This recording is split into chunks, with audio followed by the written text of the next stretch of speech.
আসসালামু আলাইকুম সবাইকে। বাধ্য বিয়ে গল্পের 38 নাম্বার পার্ট। তো বেশি কথা না বলে চলুন গল্প শুরু করা যাক। রাজীব বলল, একটা কথা বলি স্যার, আমরা শহর থেকে অনেক দূরে চলে এসেছি।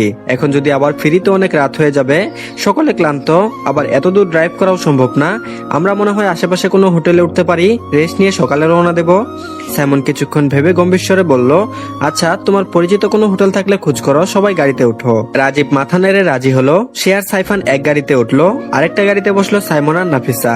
নাফিসা গাড়িতে বসতেই সাইমন তাকে টেনে নিয়ে নিজের কোলের উপর বসিয়ে নিল। লজ্জায় মাথা নিচু করে নাফিসা ফিসফিস করে বলল, কি করছেন? কোলে নিয়েছেন কেন? নামিয়ে দিন আমাকে। স্টিয়ারিং হাতে নিয়ে সাইমন গম্ভীর স্বরে উত্তর দিল, চুপচাপ বসো, একটা কথাও বলবে না। তারপর এক হাতে নাফিসার মাথা টেনে নিজের বুকে চেপে ধরলো। তারপর বলল, স্লিপ। নাফিসা বলল, আমি ঘুমাবো না। নাফিসা প্রতিবাদ করলো মৃদু স্বরে। সাইমন শান্ত গলায় বলল, এখন ঘুমিয়ে নাও, সারা রাত তো আর ঘুমানোর সুযোগ পাবে না। নাফিসা অবাক হয়ে তাকালো, তারপর বলল, মানে কেন? সাইমন রহস্যমাখা দৃষ্টি ছুড়ে দিল, তারপর বলল, মানে পরে বুঝবে, এখন এত কিছু ভেবে লাভ নেই। নাফিসা ভেবলাকান্তের মতো তাকিয়ে রইল তার দিকে। সাইমন পাশ ফিরে তাকিয়ে ওর সেই দৃষ্টিটা দেখে হালকা হাসলো, আবারও মাথা নিজের বুকে চেপে ধরলো, তারপর বলল, স্লিপ। অবশেষে সাইমনের বুকে মাথা রেখে নাফিসা চোখ বন্ধ করলো। সারাদিনের ক্লান্তি, সাইমনের বুকের উষ্ণতা আর শরীরের ঘ্রাণ আচ্ছন্ন হয়ে শরীরে ধীরে ধীরে ঘুমিয়ে পড়লো সে। গাড়ি ধীরে ধীরে চলতে লাগলো। সামনে রাজীব আর সাইফানের গাড়ি, আর তার পিছনে সাইমনের গাড়ি নীরবে ফলো করছে। গাড়ি এসে একটা হোটেলের সামনে থামলো। হোটেলটি 2 তলার, রং চটা এবং আশেপাশে জায়গার সঙ্গে তুলনায়। এখানে থাকার জন্য হোটেল পাওয়া গেছে এটাই অনেক, কারণ আশেপাশের এলাকাটা আধুনিক নয়, গ্রামই বলা চলে। সম্ভবত এটা জেলা শহরের কোনো উপজেলা। রাজীব আর সাইফান গাড়ি থেকে নামলো। সাইফান সাইমনদের গাড়ি থেকে নামতে না দেখে এগিয়ে এলো। কাছাকাছি এসে দেখলো সাইমনের কোলে নাফিসা শান্তভাবে ঘুমাচ্ছেন। সাইফান চোখ বড় বড় করে তাকিয়ে বলল, ভাই তুমি তো পুরো বউ পাগল। আমি তো তোমার উপর মিছে মিছে সন্দেহ করছিলাম। যাক, কোনো হাফ লেডিসকে আমার ভাবি বলে ডাক দিতে হবে না। তারপর ছোট ছোট চোখে আবারও প্রশ্ন করলো, আমরা এসে পৌঁছেছি, এখন বউকে কুলে থেকে নামাও। এত চিপকে থাকছো কেন সব সময়? এতদিন নিজের বউয়ের থেকে দূরে কেমন করেছিলে? সাইমন সাইফানের দিকে চোখ রাঙিয়ে তাকালো। সাইফান কিছুক্ষণ মিনিয়ে গেল। সাইমন নাফিসাকে কুলে নিয়ে গাড়ি থেকে নেমে এলো। নাফিসা ঘুমের মধ্যে মগ্ন। নামার সঙ্গে সঙ্গে সাইফান আবার হাসি মুখে বলল, তুমি করবা তার বেলা কিছু হবে না, আমরা বললেই দোষ হবে, তাই না? যত দোষ মিঙ্গেল সাইফান ঘোষ, কিন্তু একটু দয়া মায়া নেই কি? সিঙ্গেল মানুষদের সামনে নিজের বউয়ের সঙ্গে এভাবে চিপকে আছো। সাইমন কানে নিল না, শুধু সামনের দিকে এগিয়ে রাজীবের দিকে তাকালো। ইশারায় ভিতরে যেতে বলল। সবাই হোটেলের ভিতর ঢুকে পড়লো। সাইফানও তাদের পিছনে চলে এলো। রাজীব রিসেপশনে গিয়ে কথা বলল, তারপর সাইমনের দিকে তাকিয়ে জিজ্ঞেস করলো, স্যার রুম কয়টা নিবেন? সাইফান কৌতূহল মিশ্রিত চোখে রাজীবকে দেখলো, কিন্তু সাইমনের দিকে চট করে তাকালো, কিছু বলল না। সাইমন গম্ভীর কণ্ঠে বলল, 2টি নাও। রাজীব সবকিছু ঠিকঠাক করে রুম বুক করলো। এরপর সবাই তাদের রুমে চলে গেল। সাইমন নাফিসাকে রুমে নিয়ে এসে বেডে শুইয়ে দিল। নাফিসা গভীর ঘুমে মগ্ন। সাইমন ধীরে ধীরে নাফিসার মুখ পর্যবেক্ষণ করতে লাগলো। আস্তে আস্তে হিজাব খুলতে লাগলো যেন ঘুম না ভাঙে। হিজাব খুলে দেওয়া শেষ হলে ঠিক সেই সময় দরজায় টকটক করার শব্দ হলো। সাইমন উঠে দরজা খুললো। রাজীব খাবারের প্যাকেট হাতে দাঁড়িয়ে আছে।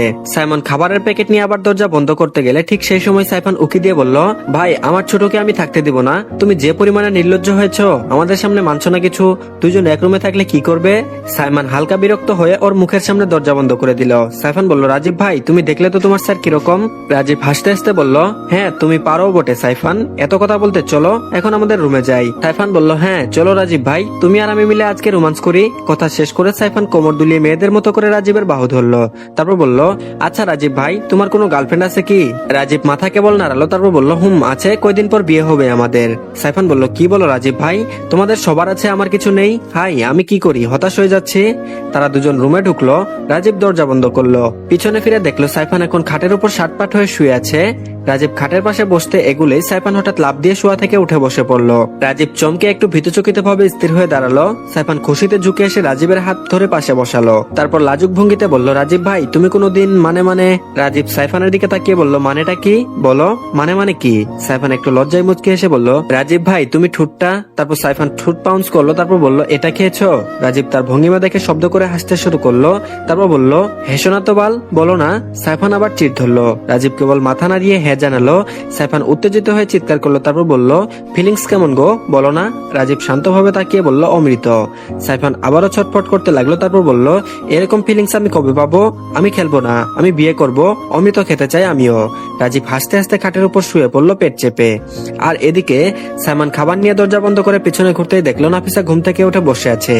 গুলগুল চোখে অবাক ভঙ্গিতে তাকিয়ে আছে তার দিকে। সাইমন ধীর পায়ে এগিয়ে এসে খাবারের প্যাকেটটা টেবিলের উপর রাখলো। তারপর নরম গলায় বলল, ফ্রেশ হয়ে আসো, ওয়াশরুম থেকে খাবার আনা হয়েছে, খেয়ে নাও। নাফিসা কিছুক্ষণ ইতস্তত করে গলা কাঁপিয়ে জিজ্ঞেস করলো, আপনি এখানে থাকবেন? সাইমন গম্ভীর চোখে তাকালো তার দিকে, ঠোঁট বাঁকিয়ে হেসে উত্তর দিল, থাকবো না? অনেক কিছু করবো আজকে। নাফিসা অবুঝ বাচ্চার মতো চাহনিতে তাকিয়ে রইল সাইমনের দিকে। সাইমন চোখ শুরু করে তাকালো, মৃদু বিরক্তি ভঙ্গিতে বলল, ইডিয়েট। তারপর কঠিন কণ্ঠে বলল, এখানে বসে আছো কেন? ফ্রেশ হয়ে এসো। নাফিসা তাড়াহুড়ো করে উঠে ওয়াশরুমে ঢুকে গেল।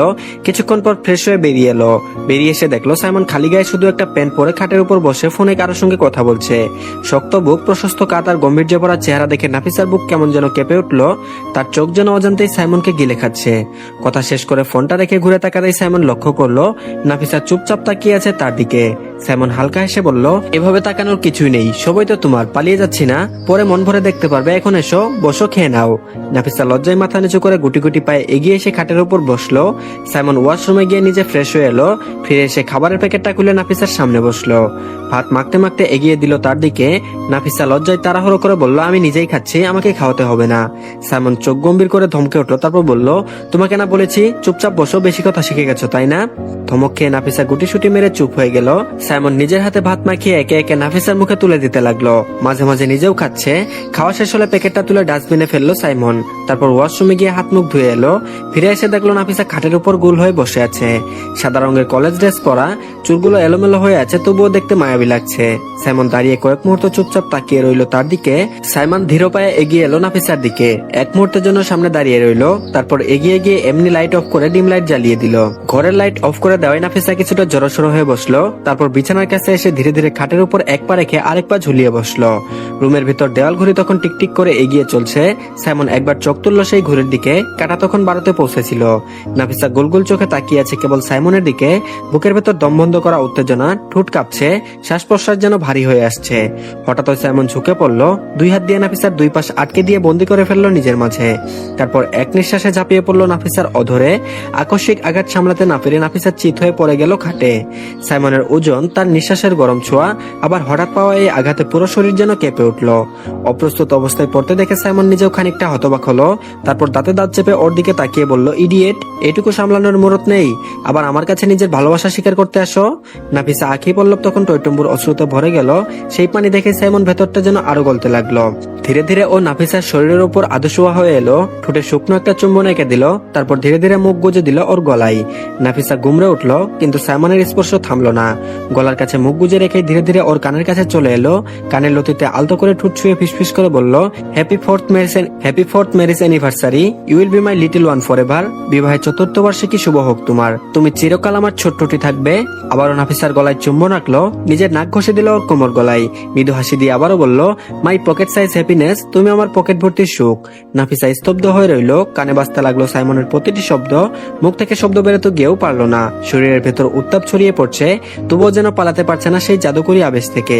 সাইমন থামলো না। এবার তার শক্ত ঠোঁট নামিয়ে আনলো নাফিসার বিউটি বোনের উপর। আলতো করে সেখানে চুমুকে মৃদু স্বরে বলল, happy little doll of mine, আমার ছোট্ট পুতুল তুমি। কিন্তু ঠিক পরের মুহূর্তেই দাঁত বসিয়ে দিল সেই বিউটি বোনের উপরে থাকা কালো তিলের উপর। নাফিসার মুখ থেকে ব্যথা আর লজ্জা মেশানো এক গুমড়ে ওঠা শব্দ বেরিয়ে এলো। চোখ বন্ধ করে শক্ত করে আঁকড়ে ধরলো খাটের চাদর। তবুও সাইমন থামলো না, আরো জোরালো ভাবে নিজের দাঁত চেপে ধরলো। কিছুক্ষণ পর দাঁত বসানো জায়গাটা ভরে দিল মৃদু ভেজা চুম্বনে। চুষে নিতে থাকলো সমস্ত ব্যথা নিজের ওষ্ঠ দ্বারা। বিড়বিড় করতে লাগলো, তারপর বলল, sweet baby wifey, pocket size বিউই, পকেট সাইজের বউ আমার। আস্তে আস্তে ঠোঁট নামিয়ে এলো নাফিসার গলার নিচে। একের পর এক চুম্বনে ভিজিয়ে তুললো পুরো গলা। নাফিসার শরীরের প্রতিটি স্নায়ু কেঁপে উঠছে, নিঃশ্বাস ভারী হয়ে আসছে। সাইমনের হাত নেমে এলো নাফিসার জামা ভেদ করে ভেতরে। গরম তালু স্পর্শ করলো নাফিসার পেট। নিজেকে কোনো রকমে সামলিয়ে সঙ্গে সঙ্গে নাফিসা নিজের হাত দিয়ে সাইমনের হাত আটকে দিল। নিজের কাজে ব্যাঘাত ঘটায় মুহূর্তেই সাইমনের ভ্রু কুঁচকে উঠলো। মাথা উঁচু করে তাকালো নাফিসার দিকে। চোখ দুটো লালচে হয়ে আছে, ঠোঁট শক্ত করে চেপে ধরা। তারপর বলল, সুইট বেবি, কি হলো? সাইমনের কণ্ঠে নেশা, চোখে মুখে দেখেই বোঝা যাচ্ছে হরমোনের তাড়নায় পাগল করে দিয়েছে ওকে। নাফিসা জোরে জোরে শ্বাস নিচ্ছে। চোখে চোখ রেখে সাইমনকে বলল, আপনি এতদিন আমাকে নিজের থেকে দূরে রেখেছেন কেন? না বলা পর্যন্ত আমাকে স্পর্শ করতে পারবেন না। সাইমনও জোরে জোরে শ্বাস নিতে লাগলো। সে নাফিসার উপর থেকে সরে গিয়ে পাশে সাটপাট হয়ে শুয়ে পড়লো। রুমে নীরবতা নেমে এলো। নাফিসার ভিতর হঠাৎ দ্বিধার ঢেউ উঠলো। মনে হলো হয়তো ভুল সময়ে ভুল কথা বলেছে, সাইমনকে রেগে গিয়েছে। কিন্তু ওর তো কিছু করার নেই, সাইমন ওকে এখনো নিজের রহস্যের আড়ালে রেখেছে। নাফিসা নিজেকে স্থির করতে পারছে না। কিন্তু পরক্ষণেই সাইমন নাফিসাকে নিজের দুহাতে টেনে নিয়ে নিজের গায়ের উপর তুলে শুইয়ে দিল। নাফিসা অনুভব করলো তার হৃদয় ধকধক করছে, সমস্ত শরীর উত্তেজনায় ছটপট কেঁপে উঠছে। সে হাত দিয়ে সাইমনের শরীর আলতো করে ছুঁয়ে ধরলো। সাইমন ওর মাথায় হাত বুলিয়ে ধীরে ধীরে কণ্ঠে স্নেহ মিশিয়ে বলল, আমার পিচ্চি পুতুলের থেকে আমি এত বছর দূরে ছিলাম কারণ আমি চাইনি তোমাকে আগে থেকে স্পর্শের বেড়াজালে বাধা দিতে। আমি চাইতাম তুমি প্রস্তুত হও, আমার হাত ধরে সত্যর সঙ্গে দাঁড়াও। আমি চাইতাম তুমি নিজে চাও, তুমি নিজে বুঝো কতটা মূল্যবান তুমি আমার জীবনে। তুমি নিজ থেকে আমাকে গ্রহণ করো, তোমার সমস্ত আবেগ আমাকে ঘিরে হোক, জোর জবরদস্তি না করে। এই 4 বছরের প্রতিটি দিন, প্রতিটি মুহূর্ত আমি শুধু তোমাকে দেখেছি, তোমাকে ভালোবেসেছি। আর আজ তোমার কাছে আসা হলো কারণ আমি আর অপেক্ষা করতে পারছি না। নাফিসা কেবল নীরবে মাথা উঁচু করলো, সাইমনের চোখে চোখ রেখে হৃদয়ে অনুভব করলো সব অপেক্ষা, সব রহস্য, সব ধৈর্য, সব ছিল সার্থক। ধন্যবাদ সবাইকে। এই পার্টটি এই পর্যন্তই। পরবর্তী পার্ট দিলে অবশ্যই কমেন্ট বক্সে লিংক পেয়ে যাবেন, সবাই দেখে নেবেন। তো ভালো থাকবেন সবাই, আল্লাহ হাফেজ।